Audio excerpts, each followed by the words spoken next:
Hello and welcome to the latest episode of the Full-Time Whittle podcast, bringing you all the latest news after the full-time whistle blows. Tonight I'm joined by one of the Wigan Athletic administrators from Begbies, Traynor, Paul Stanley, who will expand on earlier news that they have reached an agreement with a preferred bidder from Spain.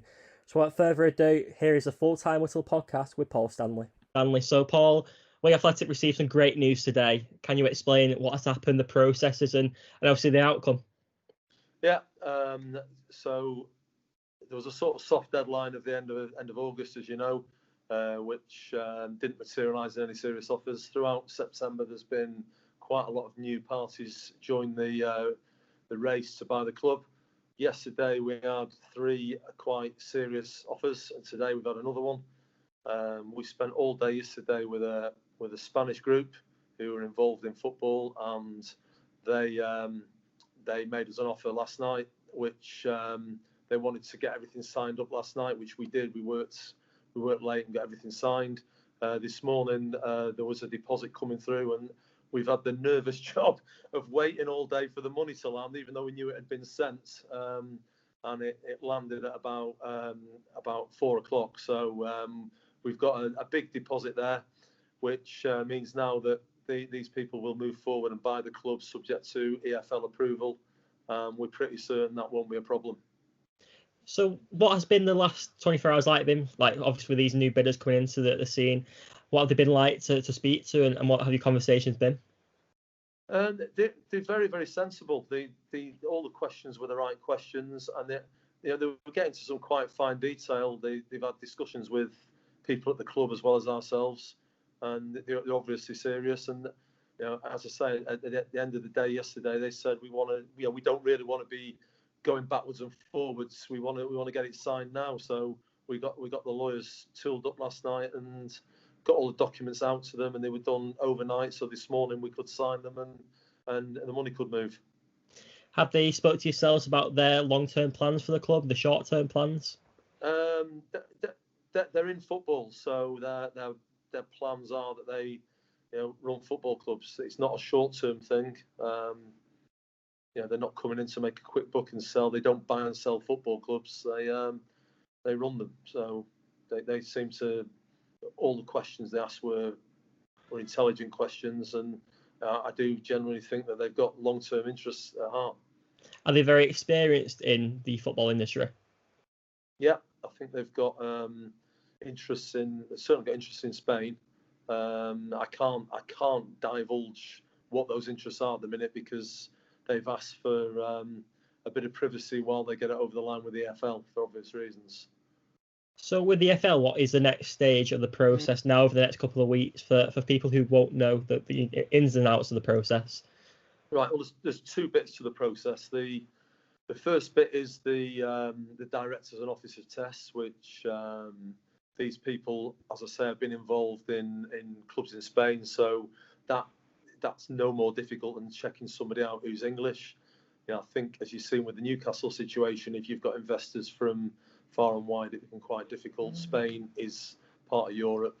La Liga have a great relationship with the EFL, so that side of it should be straightforward. They're just making sure that these people are fit and proper, and I don't think that's a long process for people who are already involved in the game. I think it's a couple of weeks. It's not months. And then the other part of the test is to make sure they've got enough money to run the club for the next 2 years, which, again, I don't think will be a problem. They have to put budgets in, and then the EFL sort of monitor those budgets for the next 2 years so they can work within them. So what the EFL don't want is people buying a football club and then going on a spending spree and buying a load of players they can't afford. So they put a budget in, and then it's monitored as they go. Is this the ideal time for a takeover to happen? I know you've been waiting for it for a very long time now, but with the EFL delaying plans to allow spectators back into the game, you've obviously got no income coming in. So it is probably the perfect time because the finances we do have might have been running out. There is money at the EFL which would come to the club, which will go to the new owners. Obviously, we would have been able to draw some of that down on a pro rata basis if we were staying in office. But as you say, with no income and no rescue package yet agreed with the Premier League, I think most of the clubs are going to find it quite difficult over coming months. So it's for us, it's great. From the new owner's point of view, I think it's really good because they haven't got a mountain of debt that all the other clubs are going to owe to the Inland Revenue and the VAT. And also the debts that they owe on players that they bought that they haven't paid for. All that is cleared by us as administrators. That's what we've had to do before we could sell the club. So they're picking it up debt-free on day one, and they can just concentrate on getting the team right. So does this eliminate all risks of a 15-point deduction next season? 99.9%, I think. The purchase price. There were some bidders that were not interested in that. Some of the bidders were people that were happy to take the 15-point deduction. These people are very keen not to take the 15-point deduction. So we've got a mechanism in place where we will agree the claims and pay them out of the money they're sending to us. And we've talked to the FL about it, and they're happy with the mechanism we've got. What attracted them to buy Wigan Athletic? I think that's a question for them. I mean, the club clearly can play at the Championship, so that I think they can see that they can move the club in a positive direction. I don't think they're just coming in to sort of look at it as a League One, League Two club. I think they would want to move it forward after it's been stabilised. Subject to EFL approval, when do you think the new owners could potentially be in charge at the DW? Well, it's just as soon as the EFL approve it. If they can do that in 2 weeks, they'll be in charge in 2 weeks. There's nothing else going to hold it up. That's really good news, and obviously got full confidence as well that they'll pass the EFL owners and directors test. And I think it's been a really interesting and up and down few months for yourselves and the administrators. How's it been like for you? It's been quite a while since we last spoke. It's some of it's been quite frustrating, the amount of time it seems to have taken. But you can only accept a deal once there's one on the table. And the thing we've got to always remember, I've been doing this job 35 years. My audience is not the general public. My audience is a court down the line. If I've done something wrong, then ultimately I've got to stand in front of a judge and explain what I've done. And sometimes you can lose sight of that, and especially in something emotional like a football club. There's very strict laws I have to obey, and we've obeyed them. And you can't let the emotion get in the way. That isn't to say that the emotion of it doesn't get to you, because it does get to you. And certainly the last couple of weeks, I've found quite depressing at times with some of the criticism that's come in from people who want to know better. Has it been a real relief now off your shoulders to get a deal in the pipeline and obviously into this next stage and the most crucial stage? Yeah, I mean, I feel at the minute I'm almost shaking. I feel like you've just run a 10K or just played 90 minutes football, and then the adrenaline stops running and you actually feel like you're shaking. I feel like that. It's such a relief that we've waited all day for this money to land. We've been looking at bank statement on a screen every 5 minutes, and we knew the money had been sent. We'd been told it had been sent, and it was such relief when we pressed the button and it was there, to know that actually this is real and it's not somebody that's chancing their arm. It's actually serious. Throughout this process, what have you learned about yourself? About me? Gosh, I don't know really. I'm pretty certain about what I am anyway, so I think I've got a resilience. I've been able to bite my tongue more than I probably thought I could be able to. It's a fairly deep question, that, Jay, to be honest. Yeah, I was more alluding to, have you learned anything new in terms of the footballing world and obviously the processes of selling a football club? Yeah, I mean, I would say that whatever job we do, 90% of it's the same in terms of numbers and analysing what our business makes money, how it breaks even. In terms of the football side of it, we've learned a lot of lessons, and one of the biggest lessons I think is you've just got to go with what you feel's right, irrespective of what. There's many decisions we've made on this on this case where, had we made a wrong decision, we wouldn't be sat here having this conversation now. And some of those decisions at the time are unpopular, but they're unpopular with people that don't have the information. And in the same way that as a fan, sometimes on a Saturday you moan that a certain player's not playing. But actually, if you spoke to the manager, he says, well, in training in the week, he got a really bad knock, but they don't publicise it because they don't want the other side to know. And, we don't have that information as fans. We don't have that information as members of the public. So, I get frustrated sometimes that people are judging me on 90% of the facts, and it's the 10% which has actually made me make the decision, which might seem odd. But that decision's made for a reason, and some of those reasons you can't go public on. But I think with hindsight, I'm happy with every decision we've made because we've got to a satisfactory conclusion where the club can be saved. And on day one, that was always our objective, and I would have seen it as a huge personal failure if we hadn't been able to get to the stage we are today. So in some ways, it's sort of it's back the hours that we've put in because we've got where we needed to be. A lot of the criticism the administrators have faced is through the player sales. Are you able to talk through the player sales? And I know a lot of fans were quite begrudged that they felt like they went less than market value.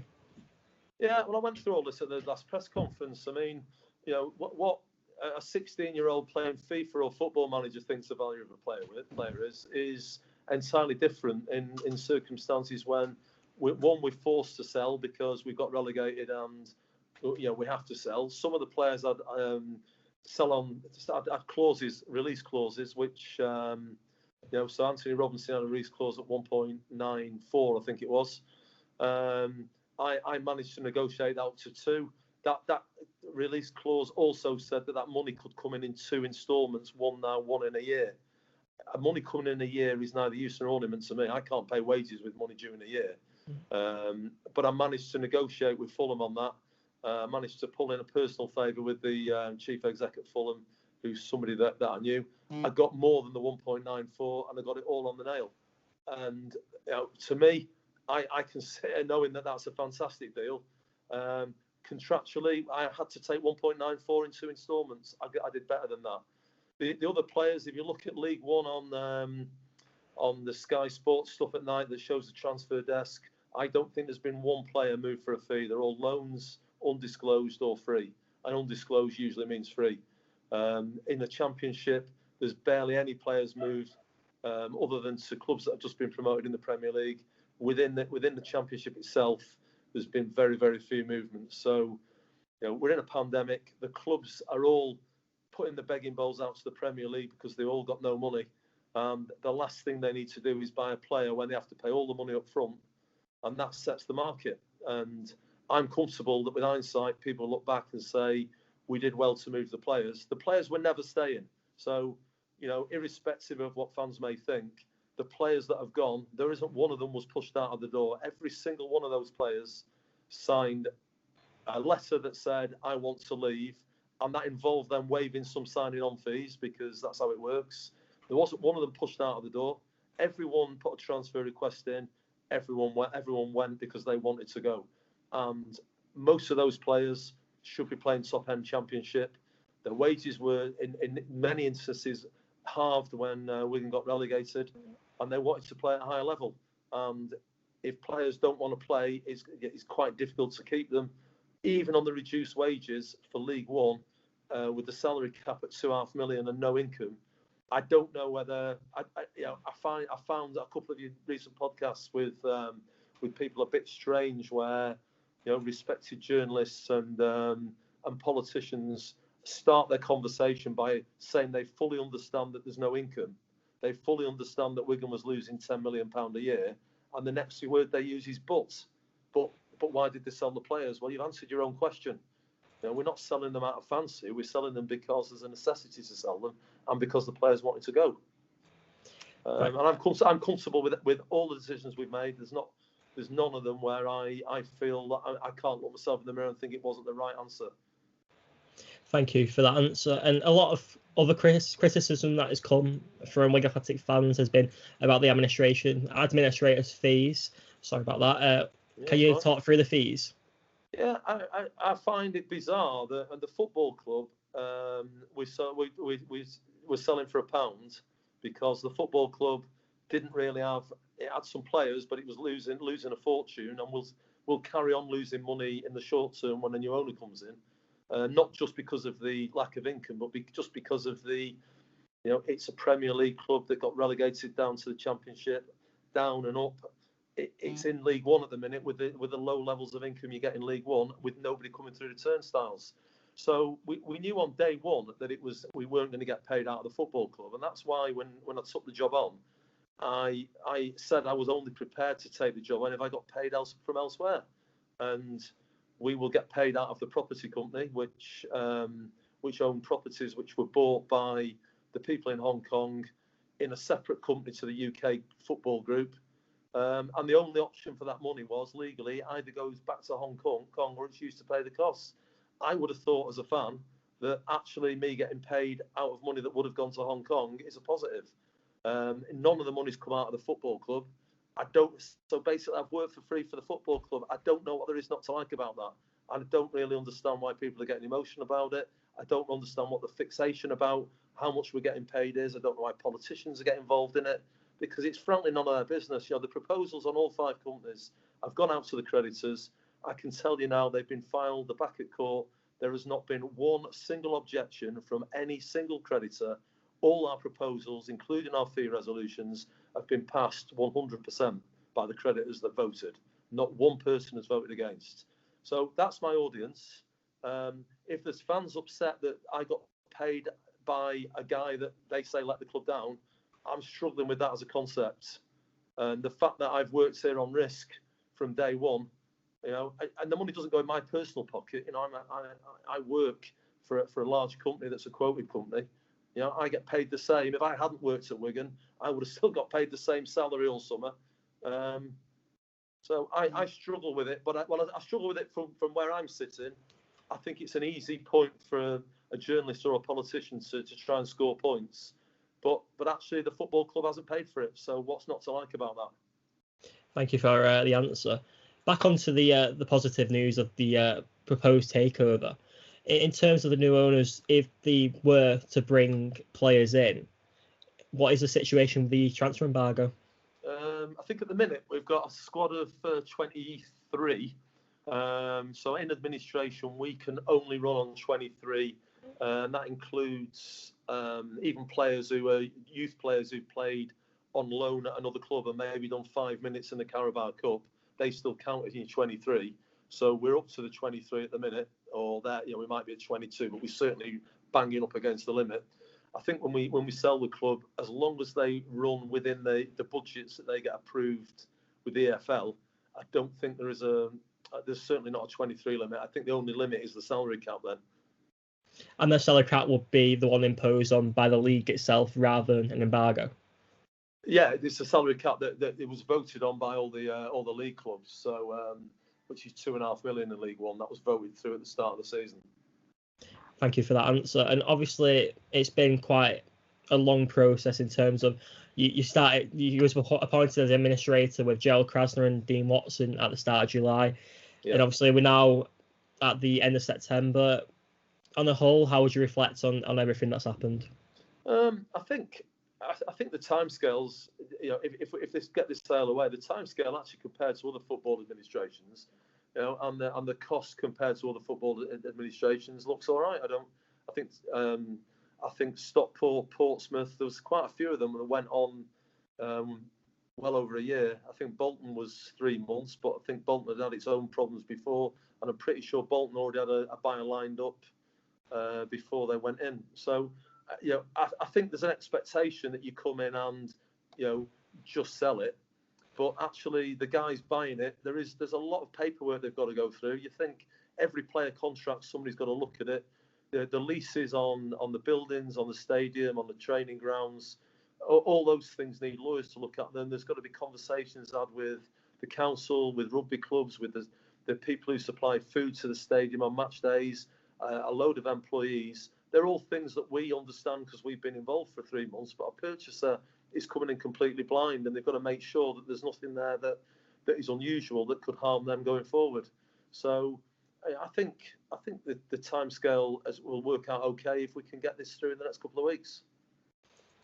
Do you think now we're looking at with the potential owners? Obviously, over the last couple of months, we've seen a lot of changes in terms of players going, which you've explained. A new manager as well, John Sheridan. Can you talk through your appointment of John? Yeah. Paul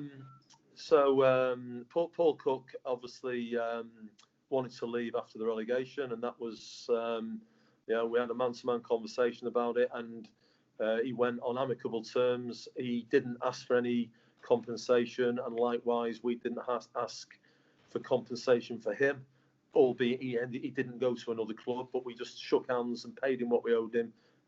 We've kept on good terms since. He's been to a couple of games since he's left. He's still on good terms with all the staff here.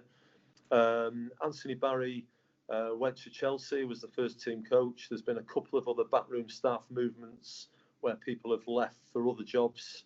And Liam Richardson took temporary charge of the team. Liam basically came and asked for some support because he wasn't able to do his job on the grass because he was spending too much time basically doing three people's jobs, and he asked if we could bring some support in. Ideally, he wanted not to be the manager; he wanted to be, the assistant manager, taking care of day-to-day coaching matters. And there were a few names mentioned, and John's name was somebody that Liam felt he could work with. So we got him in, and I think he's been like a breath of fresh air. He's been really good. He's honestly he's no messing. His knowledge of the game, is really good. His manner with the players is really good, and in his day, he was, it's probably before your time, but he was one hell of a player. I mean, I bet even now, I know he's got bad knees, but I bet now if you put him out in the centre circle, I bet he could still play. So he's got a good manner with the players. There's a mixture in the squad of senior pros who've got to take a bit more responsibility now. Players have left, and some of the products of the academy that are coming through, and actually doing bloody well. I mean, Chris Merry at the weekend, been asked to play at left back when he's a midfield player. Did surprisingly well, didn't he? You've got to say, he didn't look out of place there. It just shows how good the academy's been over the years, and raising that. And obviously with the players now, will there be no more player sales? Well, listen, you can. I've not got any plans, but I can't sit here and say there won't be because I don't know. But there aren't any planned. But it might be that if somebody wants to bring players in, there might have to be players go to make room in the squad. But I don't think we're too bad at the minute. I think I'm sure John needs one or two more players, senior players, but we're not planning on anything. We try to just keep it together really as we go. We try to just keep the ship stable. It's been one hell of a week for Wigan, really. A win against the odds against Portsmouth at Fratton Park, their first loss at home in 18 months since April 2019, and obviously now the news of the Spanish buyers coming in. So I'd like to obviously praise you for agreeing this deal, principle to subject to EFL approval. Is there anything you'd like to add to end the podcast? No, I think although it's been a fairly stressful 3 months for us, it's been enjoyable as well. I've met some really good people, and you can lose sight of that sometimes. It's been long hours, and it is stressful, and it's quite difficult when you're under a lot of stress to take on board some of the good people you meet. And the staff at the club are all friendly. They get on like a big family. There's all the supporters that I've met, and I've met a lot of them face to face, have been really good. I've spoke to anybody that's contacted me. I find the criticism that we're not open and transparent a bit strange, because I don't think you'll find another insolvency practitioner that will talk to people as much as I'm prepared to talk to people. And you get a few knobheads on Twitter that's what you get on social media. But face to face, I've had no complaints. I've had no criticism for anybody, and I'm happy to explain to anybody. There's no secrets. I'm happy to explain what we've done and why we've done it. And the biggest reason we've had to do things we've had to do is, one, the relegation, and two, the fact that we're in a pandemic with no income. Yeah, it's obviously a real difficult climate as it is to sell a football club without the pandemic. We've never experienced a pandemic before. Definitely not in my lifetime, and not in yours either. And it just makes the practice a lot more difficult. So I'd like to thank you for your time tonight. Thanks for coming on and doing an interview. It's really good for the fans to hear that there's been headway it's something that the fans have been waiting for a long time. I know some people didn't see the light at the end of the tunnel, but the light's firmly there now. It's just a case of walking out and grabbing it, subject to EFL approval. Yeah, exactly. And let's hope that the government sees a bit of sense and lets people back in stadiums soon, because we're all missing our football on a Saturday. And, you know, I'd really like to see Wigan doing well now next season. Where do you think Wigan can go in the next few, if this takeover is successful? Where do you think Wigan can reach over the next few years? Consolidate League One and then build? I don't see any reason why the Championship's not achievable, because there's sorry, the battery's going low there.